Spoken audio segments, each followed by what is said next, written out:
Greetings, people. It's Gerard here, WolKang 1.0, back for another episode of The Abyss Stares Back. And today I'm joined by George Daniel Lea from ExaggeratedElegy. Hello, George. Hey, Jay, you all right? I'm not too bad at all. Today, ladies and gentlemen, and people of non-binary disposition, we have a bit of a treat for you. We are discussing the sequel, Maniac Cop 2 from Maniac Cop 2. 1990. 1990, yeah, so the long 80s, really. Yes, Still that, pretty that much. lingering air of the long 1980s. And it's Yeah. interesting because, like, this is more of a 1980s film than the Yeah. original one, right? Yeah, very much so. It kind of it keeps a certain level of the noir element that sort of was so prevalent in the first film, but it sort of steps away from its gritty 1970s Yeah. exploitation side. It doesn't have that feeling anymore, does it? It's much more sort of 1980s action horror. And to its credit, where so many films could have fucked it from the outset, this one doesn't. It's an interesting one. I mean, it's like I don't think it's a better film than the first one myself, because I like the ambiguity of the original. You know how the original film has, as we discussed in the previous episode, it has all of that underneath, like the pulpy, schlocky surface. There's all this weird ambiguity going on about like the cop figure, about Matt Cordell, but also what he represents. You know, he's almost like the avatar of institutional violence. That's not really the case here. I mean, I love that. I think this film is great. It's loads of fun. It's all over the place. Yeah. It does what it does really, really well, and that is being a sort of low rent action horror film. It's really, really good fun. But I don't think it's as smart as the first film. I don't think it's as intelligent as the first film. I think it makes a couple of errors in that regard. You know, one of the things is making it so that the Maniac Cop figure is absolutely the undead Matt Cordell in this film. It absolutely is in this film. And this film also apologizes for him. Whereas the original film threw in all of these different perspectives on like what Matt Cordell was when he was alive. Some people said he was a hero. Some people said he was a piece of shit, he's very much the aggrieved, avenging undead cop, isn't he? Yeah. It kind of simplifies the story in that regard. In this film, one of the things that I've noticed from the outset is Matt Cordell doesn't try to go out of his way to hide himself this time around. No, and that's also a mistake. I mean, like you see a bit too much of Matt Cordell, like the face, the makeup, everything. You see, he's in it a lot. He's in it a lot. There's a clever callback, and it's such a subtle one. In the first film, the character Teresa Mallory says that I hit him in the head at least twice, and when you look at his face outside of like any kind of shadow or anything like that, there are 2 bullet holes in his cheek. Oh, brilliant! Now that's cool. The makeup is a lot more consistent this time around because obviously it's now like a full prosthetic mask over his face. So it's a bit different, isn't it? Yeah, it's more uniform. Now. Yeah, it's more uniform. Now the film, this film had, whereas before the original film had a budget of 1.1 million, this one they had 4 million budget to play with. Really? Now that's interesting. Yes. Mind you, actually, now that I think about it, you can see because the set pieces are way more elaborate in this one. There's a lot going on in this film when it comes to like setting up the action set pieces that involve Matt Cordell are really, really elaborate. It loves its full body burns, doesn't it? Now that comes towards the closing chapter of the film. It's really good as well. I mean, like that. For those who don't know, the full body burn is generally regarded as the most dangerous stunt in Hollywood. It's a really dangerous stunt to do. This one is really good. It's really prolonged. And it's very impressive. I've got to say, it's not as, I mean, for all the faults the third one has, the third one kind of ups the ante, and we'll get to it when we get to it. But yeah, it's good. It's a good full body burn. In this film, just going through the cast quickly, Bruce Campbell returns briefly as Jack Forrest. Yes, not for very long. Not for very long. Robert Zazar, obviously, as Matt Cordell. Robert Yes. Davey as Lieutenant McKinney. I like McKinney. McKinney's actually like the personification of the noir element, isn't he? I mean, he is ripped straight out of a noir story. The opening scene with him shooting the perpetrator in the alleyway. Yeah, I mean, just his demeanor, his attitude. You could rip him out of this film and put him into a noir piece, and he'd be perfectly at home. Perfectly at home. Underneath a street lamp, it's pissing down with rain, and he's lighting his last cigarette from a book of matches. That sort of thing. He even looks like that, doesn't he? He doesn't. In fact, it's really interesting because, like, he himself is almost anachronistic. Like, he doesn't really fit, does he? You know, he's the kind of cop character who belongs elsewhere, and the actor plays him like that. Yeah, like a sort of a 1940s cop in Hollywood, like California, sort of like.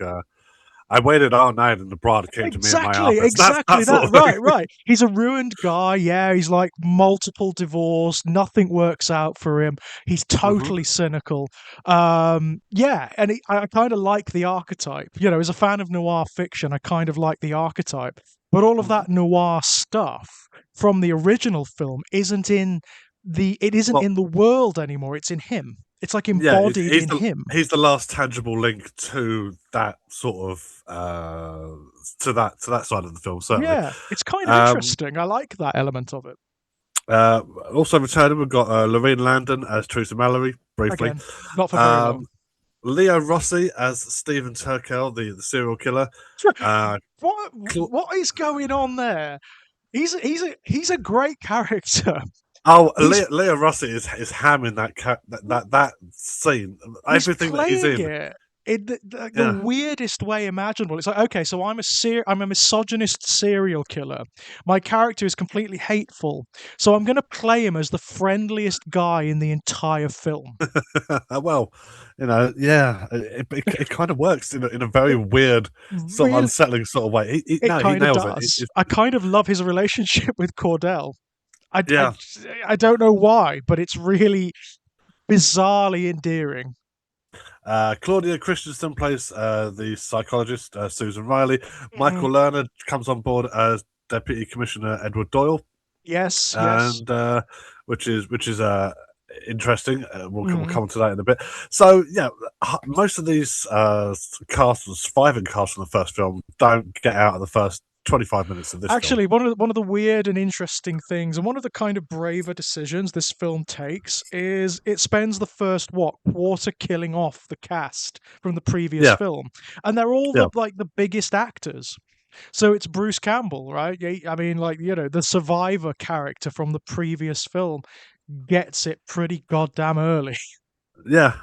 I mean, which is just as well, because I don't think Bruce Campbell particularly enjoyed working on the first one, let alone the second one. No, probably not. It was probably in his contract, wasn't it? You know, if you're going to put me in the second one, then you've got to kill me, basically. Yeah, from what I understand, Claudia Christensen didn't get along with Robert Davi whatsoever. Oh dear. So, and this is what I wanted to bring up. There's a really interesting little thing. Claudia Christensen, from what I understand from various interviews that I've watched, almost fucked this production 6 Ways to Sunday. Oh, really?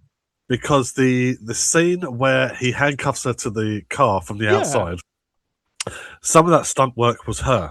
Right. For the close-up shots, and obviously she's on a board. The car's rolling down. The car's obviously hooked up to like a tow mechanism or whatever. Yeah. Quite an elaborate stunt. Yeah, it's quite an elaborate stunt. It's one of the more memorable sections of the film. However, she didn't inform the production that she was pregnant. Oh my god! What? And actually, she had a miscarriage not long after those stunts. Now, obviously, if she'd have informed them, obviously, then one or two things would have happened. They would have said, right, under no circumstances are you involved in that at all. Yeah. So that way it doesn't fuck the insurance for the film. She put an extra $300,000 on top of the production costs. Or something like that. God. Wow. And interestingly enough, while she talks about Maniac Cop 2 in her autobiography, I don't think she mentions that No, I imagine at she all. didn't, because like that's the kind of thing that would get you blacklisted as an actor, right? Yeah, If you're yeah, not telling a production about that, especially one like this where it is, it's a relatively modestly budgeted action horror. So yeah, you are going to get chucked about a bit. You are going to yeah, you're going to have to do physical stuff, right? There's going to be explosions, there's going to be violence. You're going to have to be picked up by Matt Cordell and chucked around, It's yeah. yeah, wow. My God. That's like to do that nowadays would Oh, be absolutely unthinkable, wouldn't on it? think well, it wouldn't happen. It just wouldn't happen. You would have like, I mean, there would be so much oversight on Yeah. any production. You'd have to be really like, you'd have to be trying to get that passed, wouldn't you? Well, yeah. I mean, if you think about how much, even just a few short years after this film came out, how much studio interference there was on, say, David Fincher's Alien 3, for Well, example. yeah. So not, yeah, only what, a few years later, right? Yeah, like Of sort of course. two tops. Yeah. So yeah, nowadays, Oh, no that would chance. never fly. That No. would never fly. And, thinking about that sequence as well, where she is, she's handcuffed to the car is rattling down the hill. Yeah, that is no place for anyone who is pregnant, is it? No, no.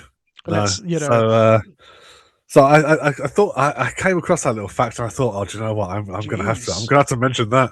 I'm gonna have to talk Yeah. about that. That's fucking Wow. insane.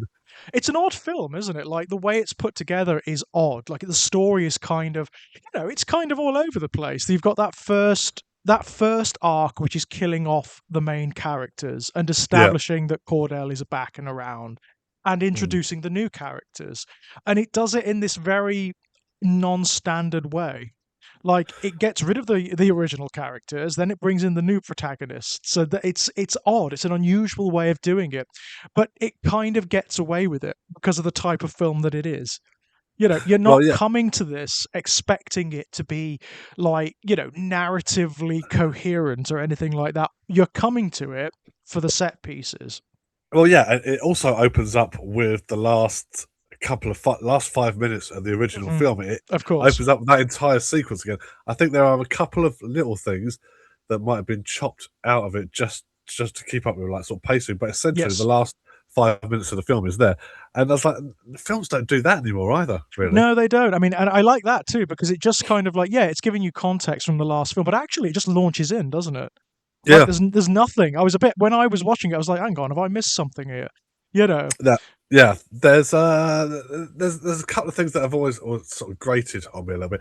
So, for example, categorically, we know it is an undead Matt He is Cordell. absolutely. There is no. That's one of the things that this sequel does. All ambiguity, all is complexity is just pared away. It's But not. he You does know. have a certain element of being triggered. So, for example, when they're walking across one of the New York bridges, Mhm. and the serial killer played by Leo Russell turns around to him and says, "You don't say much. Is it the accident that screwed your face up?" And he turns around to him like he's going to hit him. Yeah, it's like Cordell has got some like Some issues. vanity going on Yeah, about and it's like, yeah, man. I mean, that ship has sailed. But I yeah. like that. I do like that because it does demonstrate that there's like something going on there. Sort of unresolved trauma, sort of thing. Yeah, yeah. That Even that in I kind of like. this undead entity. I mean, that said, Cordell himself is it's a hard character to sort of pin down, isn't it, in terms of what he wants, what his motivations are, because Mm, most people he comes across, he just kills. The vast, yeah. vast majority of people he just slaughters for, no particular reason. He just does it. Other characters, like the serial killer character, he doesn't. He kind of makes friends with. It's really kind of weird. Well, it's more sort of means to an end. Yes, yeah. This film kind of sets out to suggest that what Cordell was building towards in the first film was ultimately going back to the prison and taking out everybody Yes, who it's going for the avenging angel thing, isn't it? And I mean, that simplifies the Cordell character massively. Now, yeah, really massively, because as I say in the original film, he's got a lot akin to Michael Myers in the original Halloween. He's not really a character. he's an idea made manifest, and Yeah, there's a lot going on in the first film underneath the hood, whereas this one there isn't really, and that's not a criticism, because it's not trying to do that like the first film is. This one is trying to be a low rent action horror film, and it does it yeah. really well. It's really Yeah, entertaining. that does exactly what it needs to. There's also a slight um, demonstration of morality towards women in this one, which he didn't have in the first one. Mm-hmm. Which in the scene where they're on the police bus heading towards the prison, and one of the prisoners tries to get it on, or tries to hit on Claudia Christensen's character, and he taps his nightstick on the seat and basically suggests, "Get back to where you were sitting."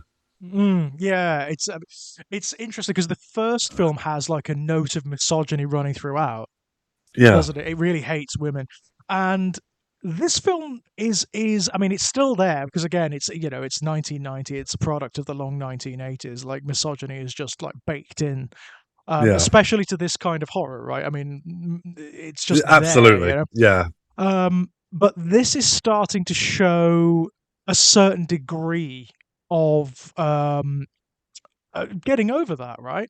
There's mm, like the cast for one thing. There's this really good balance between the women characters and the male characters, and they're all equally involved in ultimately solving what's going on, right? You've got yeah, that conflict between the psychologist character and McKinney, yeah. who ultimately end up becoming allies and end up really solving what's going on. I kind of like that. I kind of like that. She gives as good as she gets because McKinney's an asshole. Oh, absolutely, He's yeah. the same. It, I mean, the interesting thing about McKinney, he's. I mean, and this comes up in the third film. Actually, he is Cordell, isn't it? I mean, he's on the same path as Cordell he's ultimately. yeah, because yeah, well, the guy says you both walk the same path. Yeah, which he is. He's Cordell just a few steps behind. He's Yeah, got that same sense that he's above it all, and that he sees he things is the law. further. Yeah, he's the law. He's Judge Dredd, right?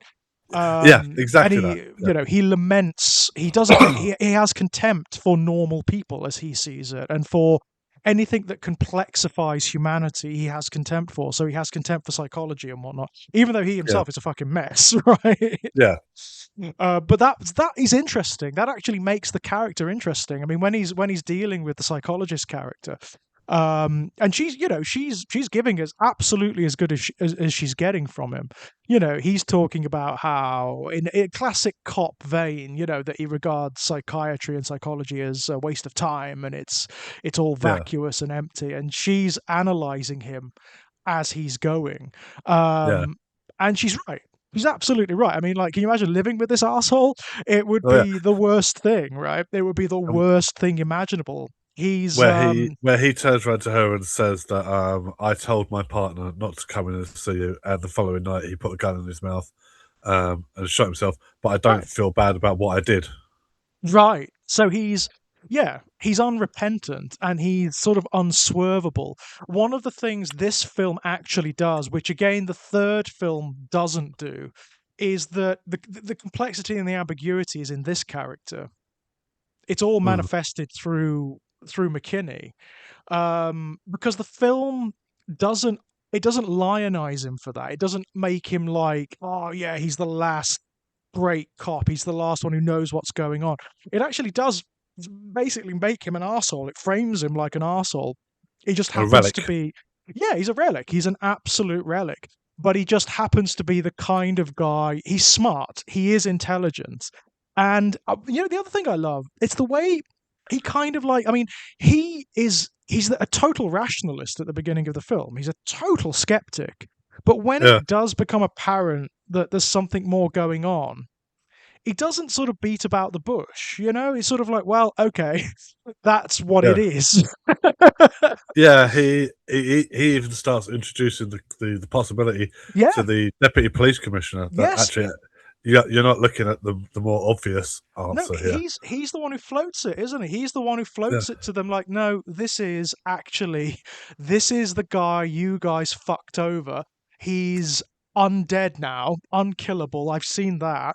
And he's coming. That's what you need to expect. He's a coming.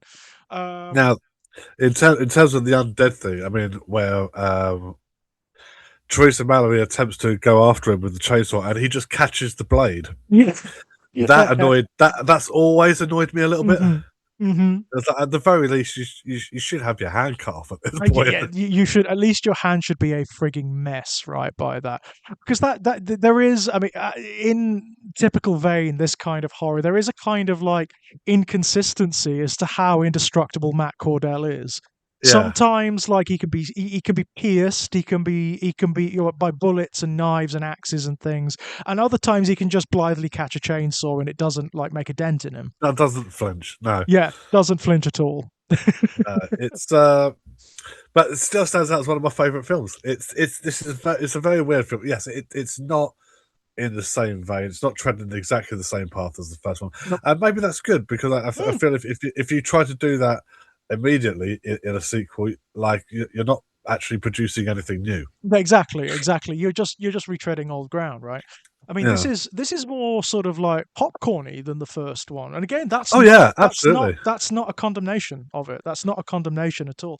It's kind of like patched together and it's all over the place, but that makes it work. That makes it fun. You never really know. I mean, like narratively, it's kind of all over the place. It's kind of scarecrow-like, you know. There are bits and pieces here and narratives going on here and there and subplots introduced that sometimes go places and sometimes don't, but it kind of works for it.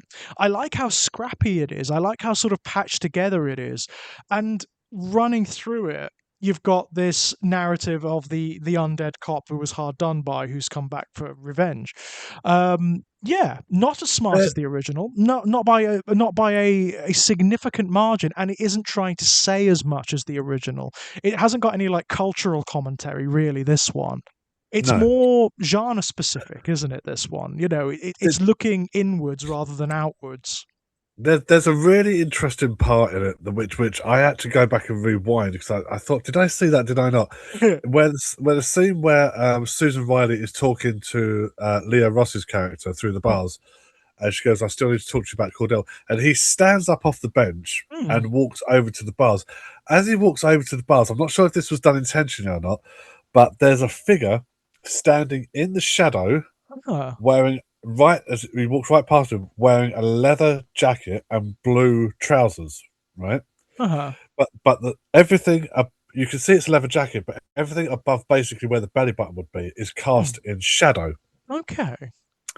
And I thought to myself, Cordell's not in the jail cell, surely. And I played it back. I was like, no, he couldn't be because then he has to get into the police station Yeah, and do yeah. the police officer. But there's I still need to talk about Cordell, and he gets up and he walks over to her, and there's just there's a shape, and it's a decent physique person, whoever this person is, Interesting. standing there. It was like, if you get a chance, just go back and just Yeah. watch that one scene. Like the echo of Cordell or the promise of Cordell, you know, Yeah, turning up. I kind of That's felt like it was interesting. like a. I kind of felt like it was a little Easter egg just there. Yeah, that's nice. That's nice actually.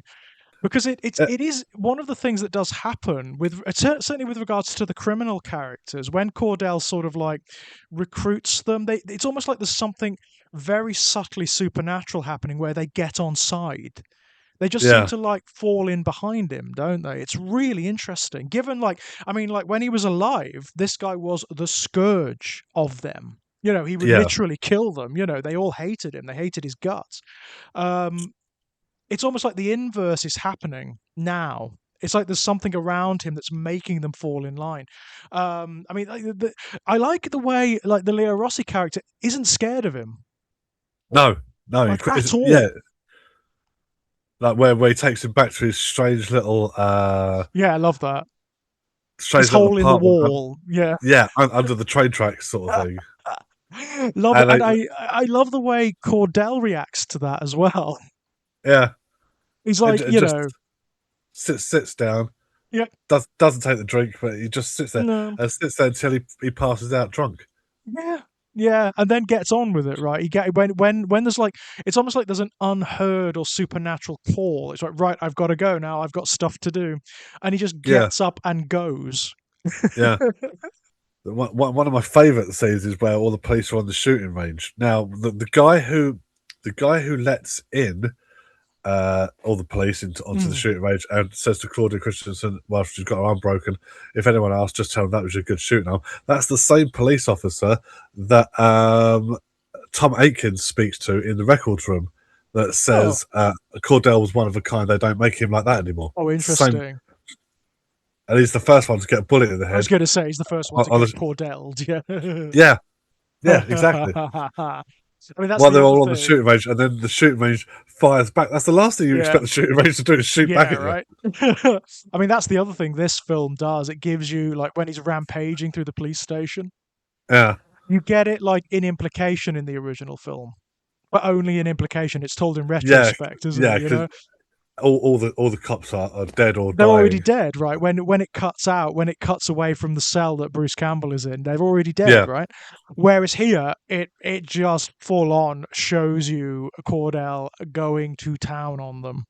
Yeah, and the other thing, the one that I found particularly ridiculous is where he picks up the new police commissioner and throws him so hard he goes through 3 or 4 wooden and glass walls, and not one of them slows down the momentum of him going to. That's all. I've always found that a bit silly, especially as you see the way when he goes through the first one, there's a slight dip, and then he comes back up again. It's almost as if the wires have gone. Hang on, now we need to make that taut. I mean, it's one of the things again that the film does. It ups the ante with regards to the effects and the stunts and whatnot. So everything is bigger in this film. Everything is much more absurd, but in a good way. There's almost like a really hyper violent Looney Tunes quality to certain parts of it. I like that. It's very appealing. It's the kind of film where if you want this sort of thing, you ain't going to go far wrong with this one.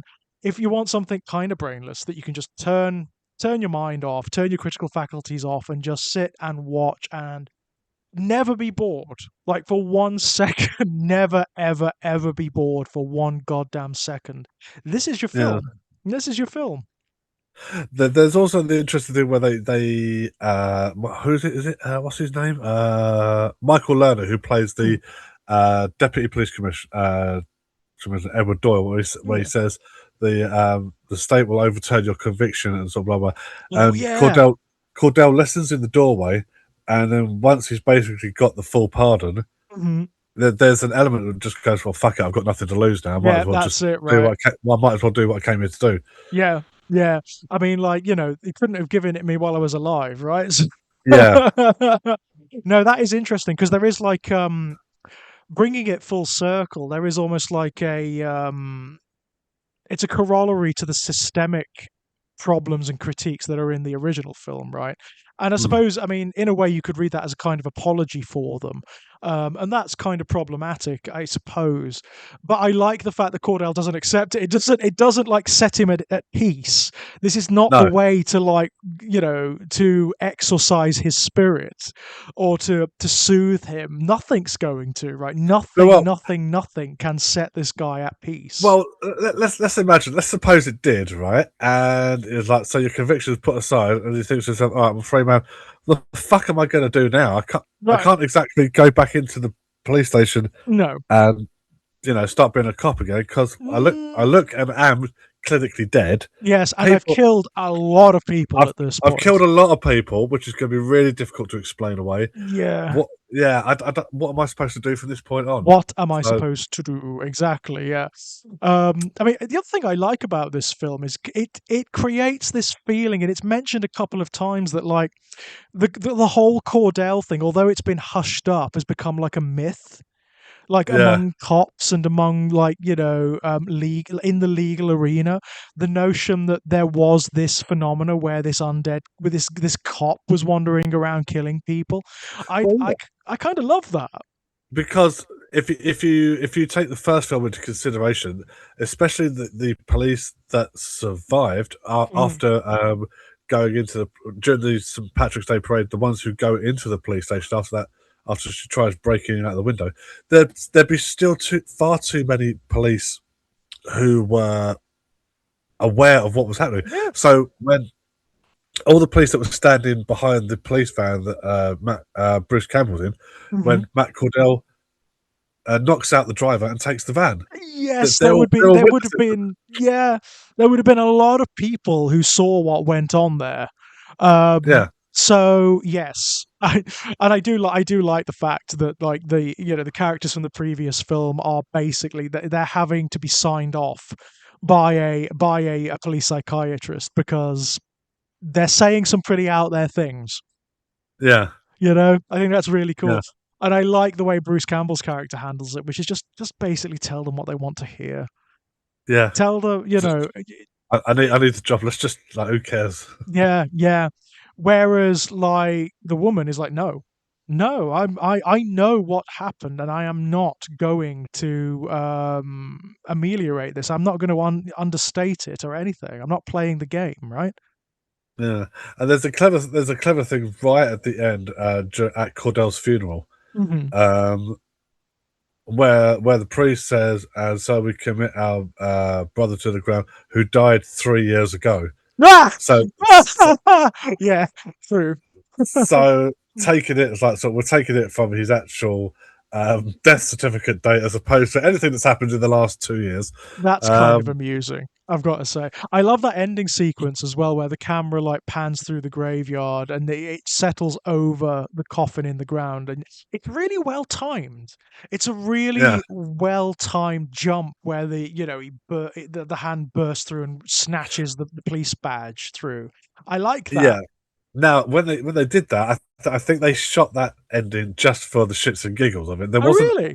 There wasn't a plan to go ahead and make a third film at that stage. Yeah, I mean, when you watch the third film, you can see that.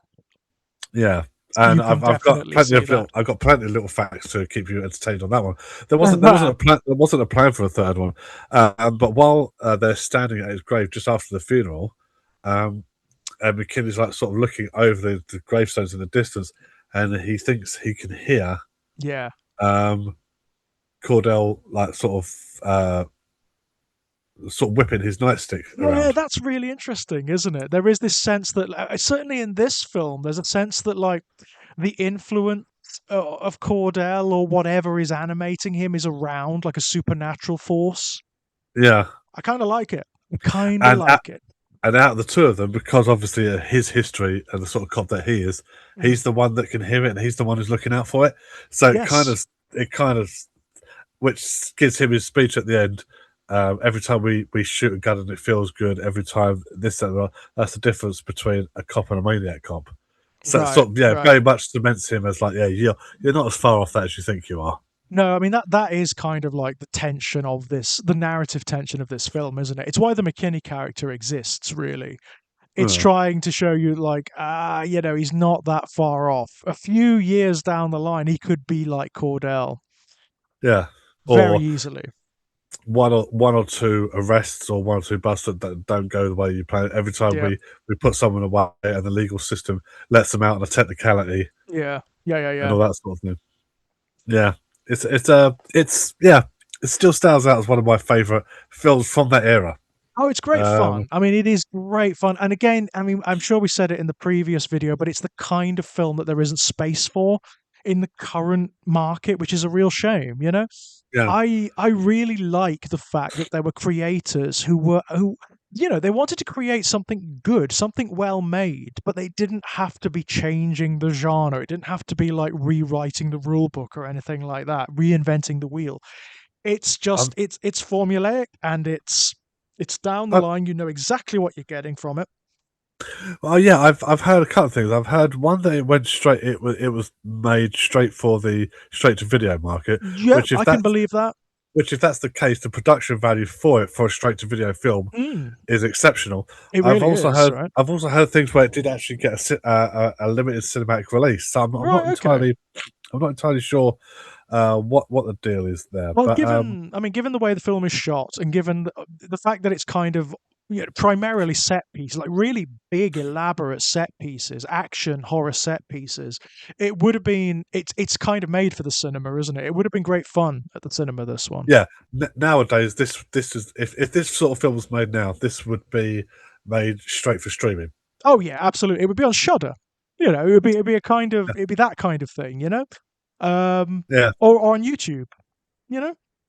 But possibly. Yeah, I really appreciate it. There's a quality to it. There's a because all the I mean, this is just before like digital effects would start to become quite prominent in all yeah. kinds of cinema. So everything is practical. Absolutely everything in the film is practical and Well, tangible. the following year, Terminator 2 was released. Yes, fuck. Yeah, the following year. Can you believe it? So Yeah, within the space of a year, you go from this to the T1000. yeah. But then again, Mental. you got to think of the budgets behind it. This one had 4 million. Yes, Terminator 2 yes. had 200 million. It's not just that, though, is it? It's the development of computer technology. In the space of that year, you get things like, you know, computer technology just evolves in leagues and bounds. Yeah. It's crazy. It's Well, absolutely crazy. then again, that the computer technology. Just going off slight topic there. I mean, what James Cameron was pioneering when he did The Abyss Oh, God, yes. Yeah. went on to inform the sort of stuff that he could do with Terminator 2. He wanted to use a liquid metal Terminator in the first one, but Mhm. obviously Obviously, it just the wasn't budget there, was right? there, Yeah. the resources weren't there, or anything like that. But I mean, this one, everything is like sort of practical effect. The scene at the end where Cordell and Turkle get they're both on fire and they run towards the wall, and the force of it is so hard. I mean, these walls are about 4 feet fucking thick. Uh-huh. Uh-huh. They go straight through the wall, Yeah, yeah, yeah. And down tumble down down and yeah, 5 stories, and then into a bus. Yeah, it's like and then wow, that's explode. Yeah, it's great. It's yeah, really good, right? I mean, and of course, I mean, it is Matt. Even though he's on fire, it is Matt Cordell running at a wall. So you yeah, know, the wall loses. absolutely, yeah, Yeah. fair But enough. you know, I don't want to harp on, but that stunt, that full body burn at the end is brilliant. Yeah, It's it's really well done. It's really well done. It's a I mean, long one. obviously it wasn't all shot in a day, so No, no. I feel sorry for the guy who had Who to had get to get repeatedly set set on, on fire. literally set on fire multiple Well, times for multiple takes. Yeah. when Leo Ross's character says, "You never cared about me. You're not my Yeah. friend," and You're then not my stabs him, and friend. Cordell turns around, and then his arm catches on fire.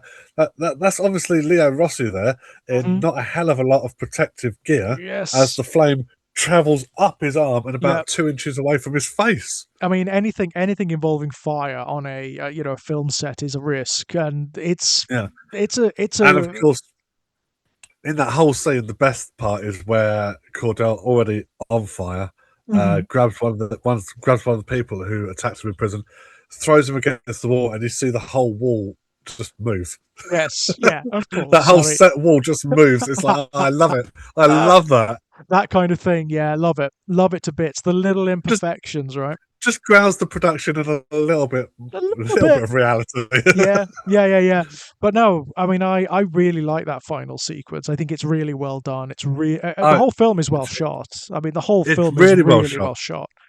I don't Yeah, think it has the mood of the first film. You know, it does obviously because the first film is, as you say, it was going for something a bit more low key. It was going for that mix of the horror and noir. Um, this yeah. is But bigger. the ambiguity is very much removed. But as I said, Cordell isn't trying to disguise his presence in this No. one. I mean, the guy who's having his car towed, Hmm. and Cordell kills the police officer, sticks him on the back of the crane, Yeah, and then as he drives off, there's people on the other side of the road who just turn around and look yeah. and see what's. So he's doing all this stuff very Broad much day, like with an very much. audience. Yeah, and often in like just broad daylight, right? Just killing Yeah, people. Just you just know. like might as well. And he's not inconspicuous in and of himself, is he? You know, No, big dude with the mangled face, yeah, like which gets killing people. progressively worse with each film.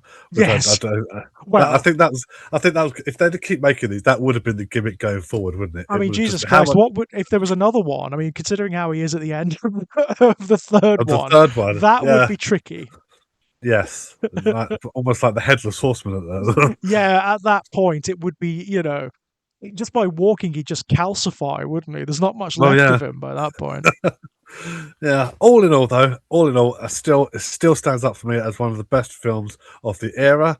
So entertaining. I mean, it's so goddamn entertaining. I watched these all in one go. I watched 1, 2, and 3, one after the other, Oh wow. Yeah, and I've not done that for a couple of years. oh, it was a blast. It was an absolute blast. You know, my favorite is the first one. I think the first one is just my kind of film. You know, I like the relative quiescence of it. I like the ambiguity of it. I like the way it plays with ideas and cultural commentary. But this is a great. I mean, it's just a great popcorn action horror. It's Yeah. really fun. It's very redolent of its era, again, like the first one. Yeah.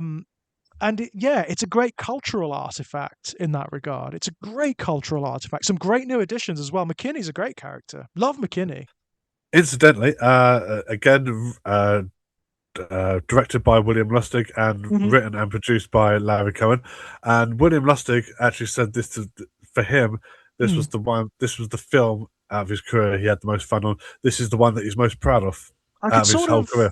yeah, I could sort of see it.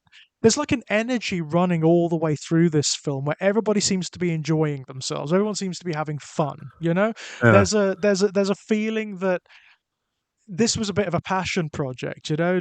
It's like you can almost imagine there were people on set saying, "Oh, we can do this. Should we do it like this? Yeah, yeah, set him on Yeah. fire, you know, that Yeah. kind of Fuck thing. him. Make it bigger, make it even more, you like ridiculous." And Snap. I like that energy. I really, Yeah. really like that energy. There's a joie de vivre about it, you know? Sadly, of course, that energy that you're talking about is woefully absent when it comes to the third film, and when we come to that Yeah. discussion, I'll explain exactly why as well. Yeah, the third Um, film is definitely the weakest of the three, sadly. yeah. It really Uh, is. so, ladies and gentlemen, and everybody else, that was our discussion on Maniac Cop 2. George, thank you so much for taking the time to come and sit with me and do this. I do Oh, appreciate it. pleasure. Absolute pleasure. This kind of subject matter is like, you know, anytime. I will chat about it anytime. Wonderful. Is there anything you've got going on you want to let people know about? Same as usual over at Exaggerated Elegy, loads of video game let's plays and podcasts a bit like this. I mean, like, you know, related to our Yeah. subject matter. The Not the Same Log podcast that I do with Jack Graham and Elliot Chapman. We just did the original Alien as part Yes, of I saw our, that. you know, part of our latest round of discussions. And boy, howdy, that was a long one. As you'd imagine, that film, it's polysemic, right? There's so much going on. Yeah. You could just talk about it for hours and barely scratch the surface. So that was great. That was really good fun. That's up now, actually. 3 hours long it fucking is, and we barely scratched the surface. 3 hours, 13 minutes or something, if I Yeah, recall correctly. Yeah. yeah, it's a good long one, that. Good long one. We're doing The Fly next, I think, incidentally, the Oh, Cronenberg one. Yeah, fantastic choice. Fantastic choice. yeah, we're going to do the Cronenberg Fly next. In terms of published work, you can find all of my short story collections on strangeplaygrounds.com. There's 4 out there now. Go buy them. Go leave me reviews and whatnot. Please do. Or you can find them on the Evil Empire of Amazon. If you type in George Daniel Lea, you'll find my author page, and it's got those and all of the anthologies and things that I've been part of over the years. There's quite a few now. Quite a few. My non-fiction series over at Ginger Nuts of Horror, My Life in Horror. There was a big, big article, a big essay that went up recently called "The Horror of Being," which is about Mary Shelley's Frankenstein, and it's sort of existential commentaries about just the horror of conscious existence. So that's a really deep, dark one to get your teeth into. Over at Arrow Films, there's a couple of sets, like UHD and Blu-ray sets that I'm part of. There's Hellraiser and In the Mouth of Madness.